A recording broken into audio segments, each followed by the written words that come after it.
Okay guys, so I'm gonna show you how to change this one, this white purse. This is already changed, but I'll show you what I did. In order to take it out, first of all, you have to move it all the way so it gets out of the channel, and then you bring it back and you take it this way.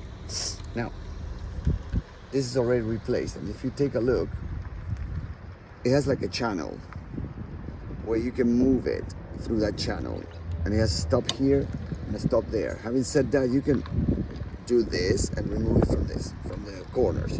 Now, this is the previous one that was there. By the way, it comes with two metal sides that you can remove, and you can keep them for the next one. Some places, they actually sell this part where you put the metals, routing them through it. You see that? And then you would slide it. This one lost that section, so you slide it in. What I did is I didn't buy the whole thing because I don't need the whole thing. I just need the replacement, and it's called a refill. So this is a silicone one, and it cost me like 20 bucks. I like this brand, the PIAA. There it is, PIAA. This is a 16 inches. So I bought the 16 inches. There it is, PIAA, which is that number, 94.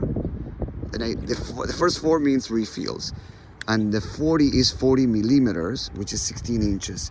So you want to buy this refill for like 20 bucks, which is going to have that kind of groove, if you see there. And that's what you're going to route through it. So what did I do? I got this refill, and I routed it through that channel, and that channel, and they have 4. 1, 2, 3, 4.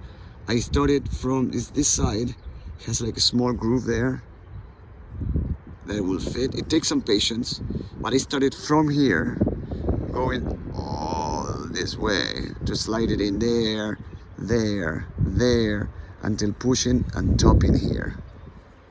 And then I finessed a little bit with this until I made it fit into that groove, and the groove on the other side, so it doesn't go anywhere. That things stay in there, and it doesn't go anywhere also because it has a stop right there and a stop right here. And I kept that portion as well. So now, since I have a brand new refill, and it looks great, and it's silicone based, it's gonna last. This one lasts the original 13 years, so this one is gonna last the life of the car. So this portion goes in here. So how am I gonna do it? I'm gonna route this, make sure there's also 2 little prongs there. It has to be, they're gonna fit in there. So first, there, I push it all the way in. Now I turn it, and this thing locks in there, so it doesn't go fly in. There it is. And again, the secret, it came with these 2 little things, just in case if you buy this one, don't leave them in. This blue things, it kind of mimics the routing through the channel, but you don't need it. But again, it's the 94-040. The 94 means refill, and the 040 is 400 millimeters, 16 inches. And this is like 20 some bucks. And it's a silicone base, which is gonna last forever. So that's my suggestion to do it. And if you like it, please thumbs up and subscribe. Thank you.